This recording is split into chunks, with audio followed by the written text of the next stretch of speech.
Lá câu clang về là mi thế với con ngỗng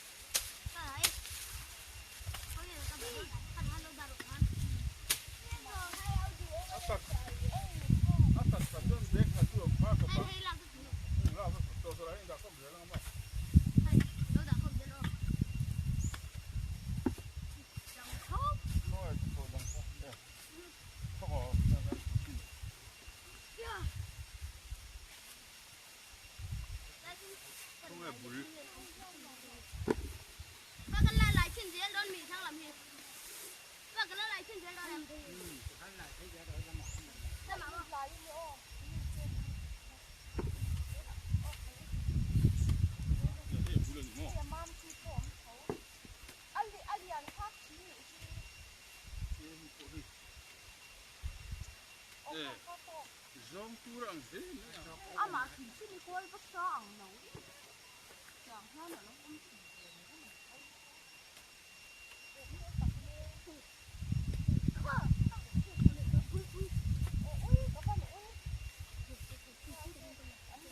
Siete tăng lại hay nhé. Siete à lại luôn. Siete này nó cho lại thêm nó nhở.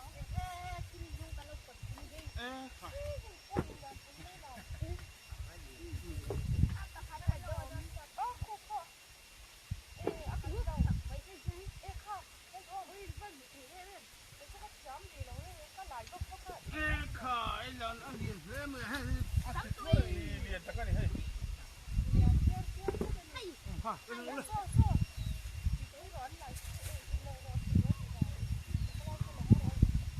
sangat sungai.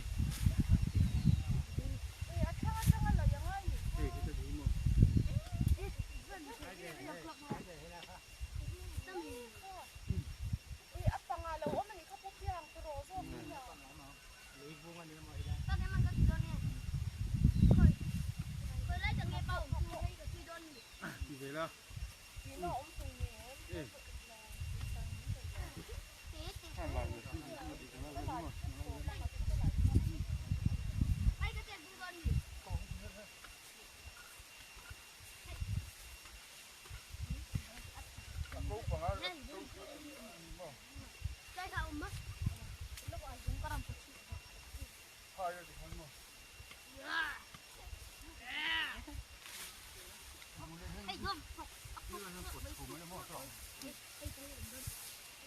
Rồi là mình phun lên.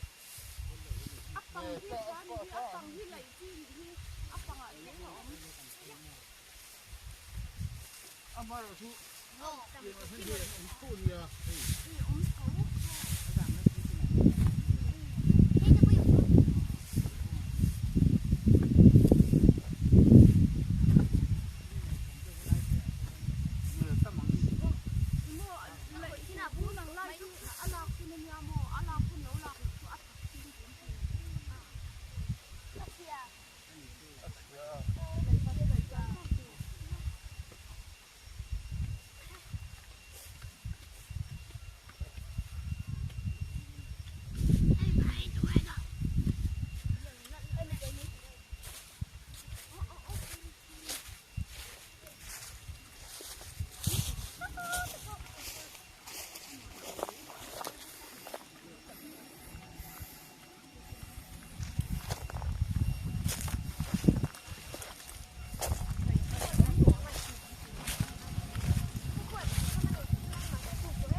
Khai tắc tổ tiệt thế mày à, tiệt mày à.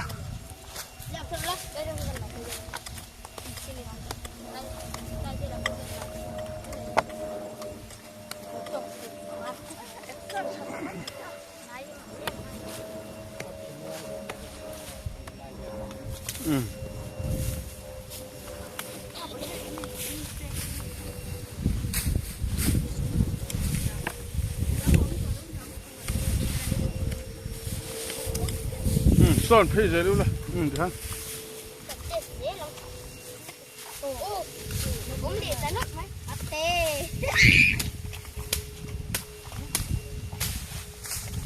Chẳng đấy. Rồi.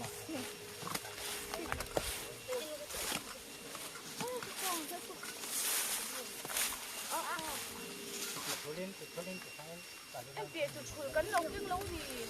Em không có. Anh thử cái suy đẹp thì các món ăn luôn mấy. Anh thử cái suy đẹp đi. Là để ăn mì phát thì giòn phát đấy. Có ăn lẩu góc góc thôi thì lẩu. à bul vel khalai ulamo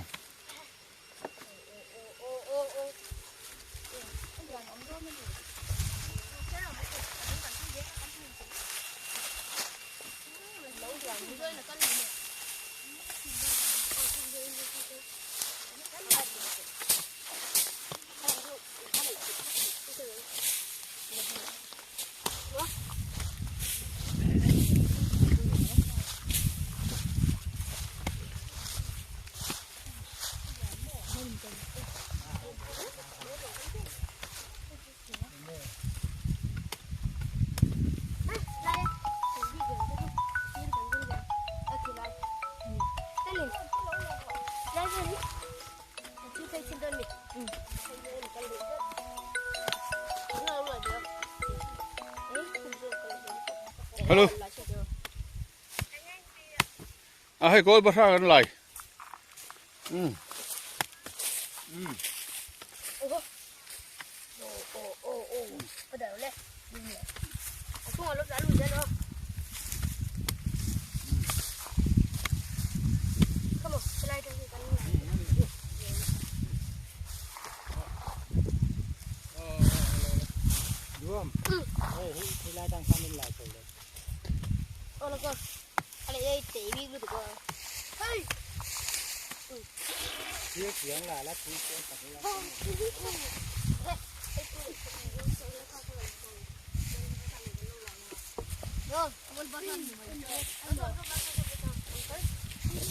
Thế là chỉ giống tôm mình. Cái chua thì còn nước này là cái này để mang để cho mình quấy. Ác khí ăn ha. Chua mới ấy thì về. Nó rằng cái này để lâu lại xin là. Sao bằng cái đi. Mình xin đâu nè. Đây chị.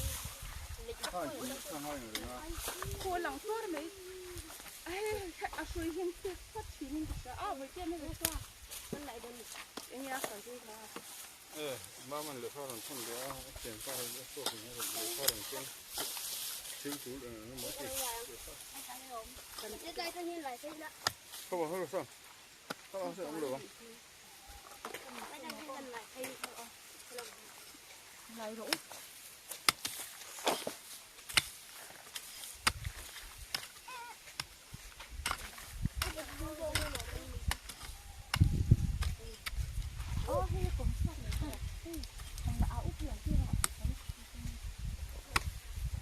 Thôi.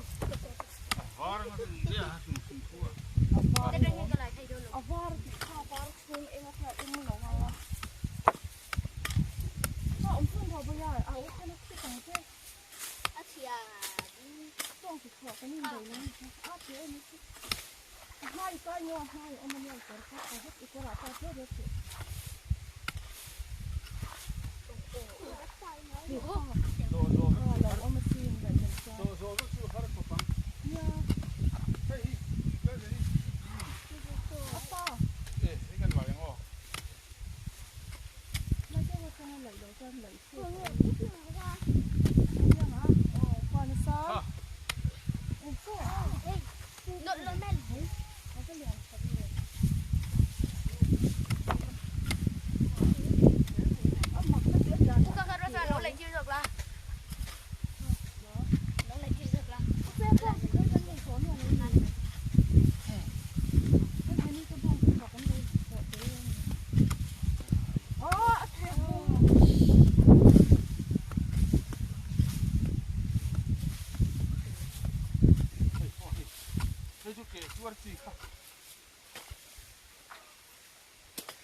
tam cùng từ ông ý ấm ôi ác kẻ khét thì tăng nghe ít mà sẽ cứ rất thôi xin dẫn từ mà thế này chưa thì có được không cái chủ phong nó thấy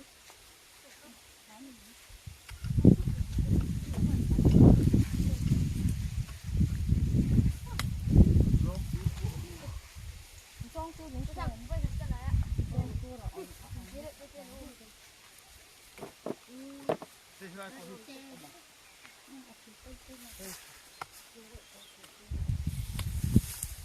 cái nghe tiếng ông hiểu coi đi đòi lầu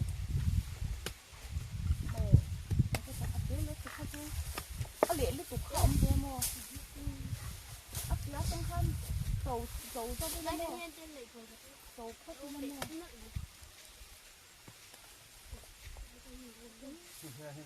chùm rồi nó có lấy gì anh cứ mặc đi đi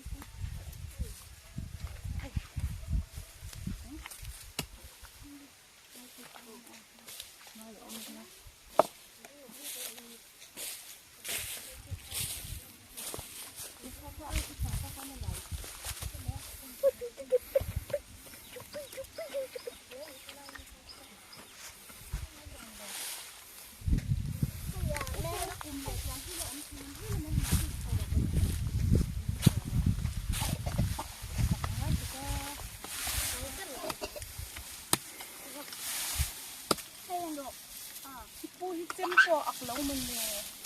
ok Tôi một cái lẩu mang kìa. Xem gì thôi, lẩu mang trong cây gì thế này.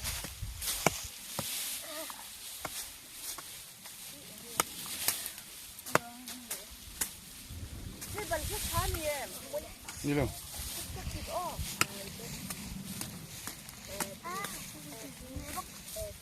cú mà cái tấm thế cái cổ nó kiri maya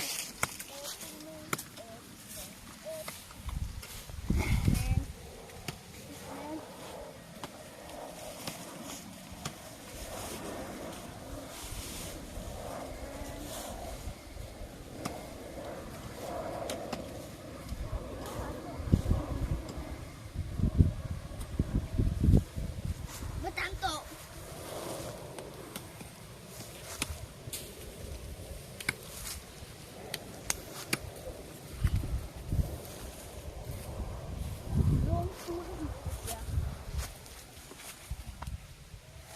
kalau udah sampai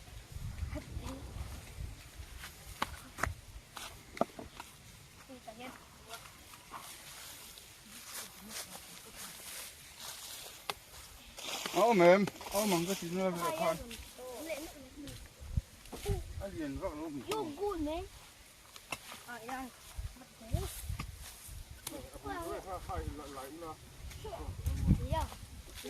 dia kia nó mình ngồi như gì à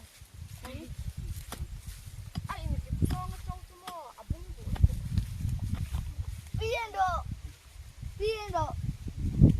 đi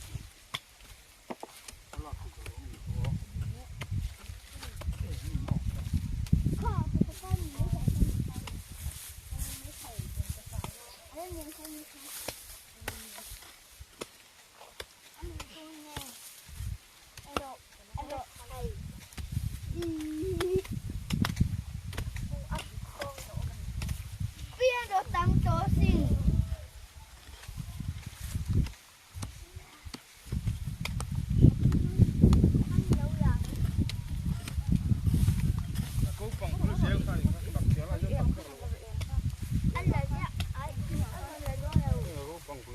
Nga tinge mo te du tu ko da don lo ti. Don Tem tire. anti te ngatsu Ko don lo ti. hela mà hen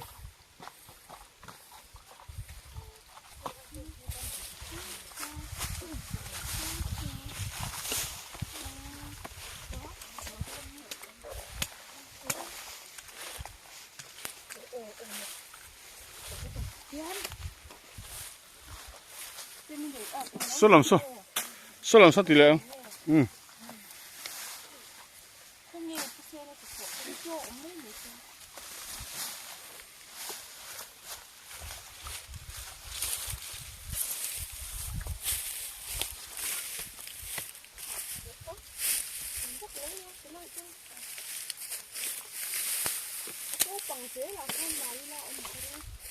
để sẽ lại bữa nay thì dấu lòng cái là gì chỉ đấy lấy dùng sẽ lại bữa thì cái lắm con cái tiền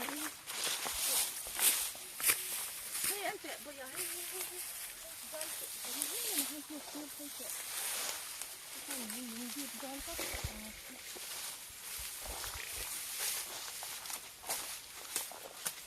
sau đó đổ mà ông nó xong rồi xong rồi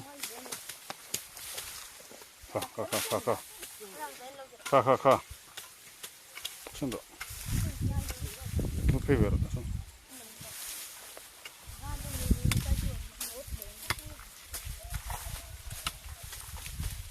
dính tôm ra đây cặp tôm ra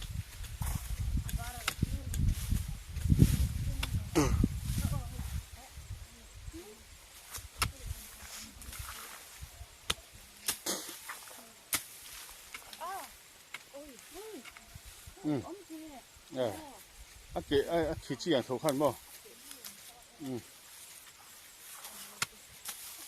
khăn nó có thì phải u la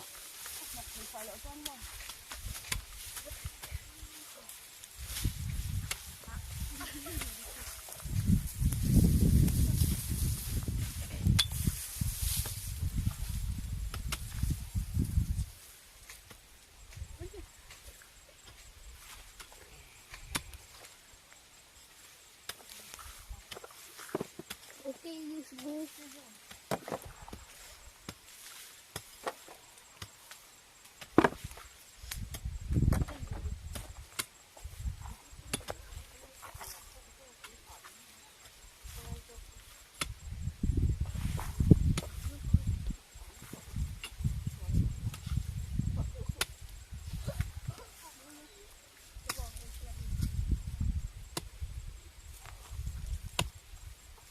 chúa mấy cái ống nó nghe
sim lại đi mặc cái gì xin bây giờ xin mà bộ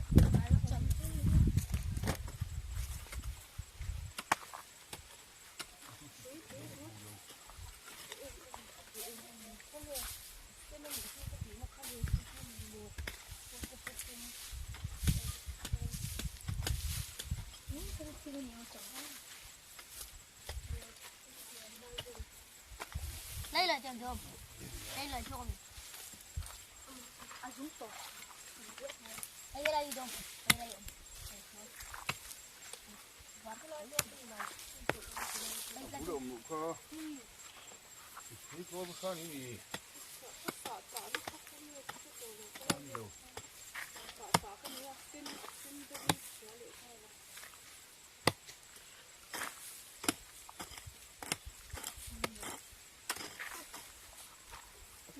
好些，不接不起，什么？rồi đi đánh thì tôi lộn nhiều. Số lắm rồi. Ta là hiện tại thế.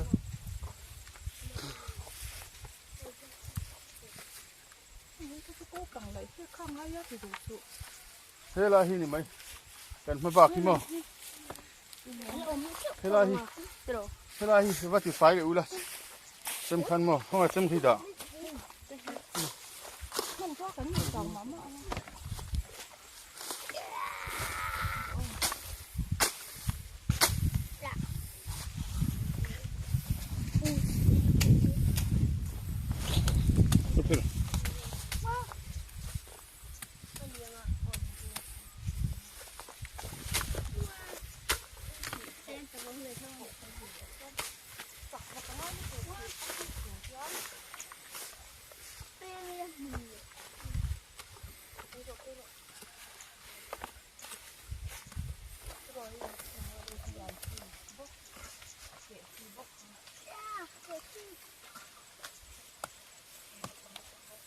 Vừa sút.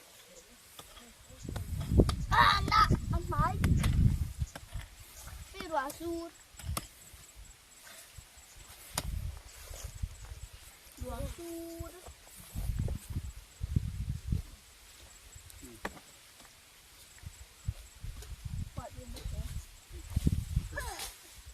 Dạ, thì dùng tay dùng. Ôi, quá hả?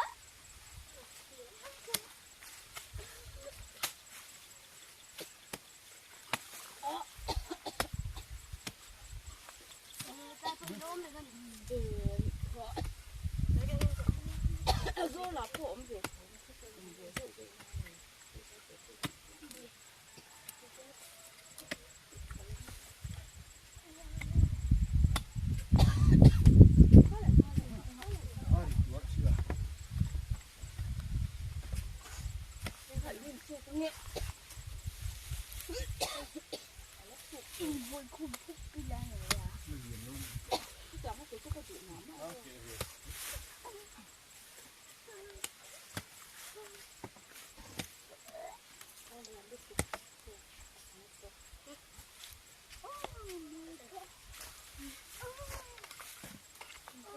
Tầng đôn. Vừa sút. Như cái tầng. Hey. Số là mình sẽ rất phải là loại gì? Hấp gì đó mà số lượng.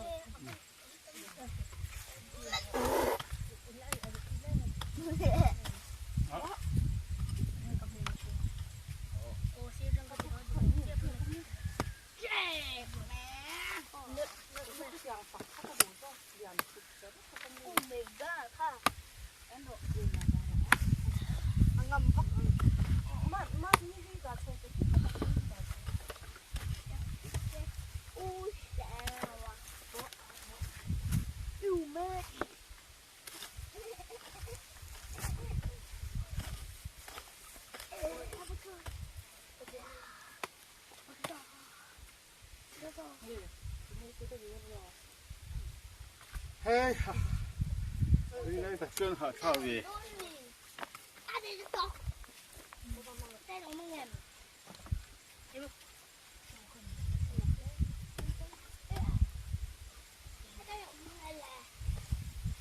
Kan umangin muli ah. Umangin muli.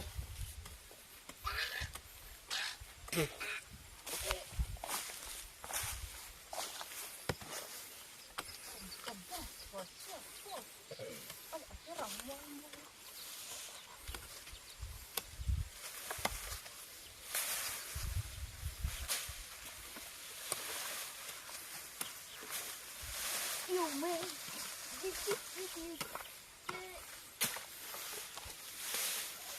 Yêu. Đi có khả năng gì về đồ thầy. Thầy.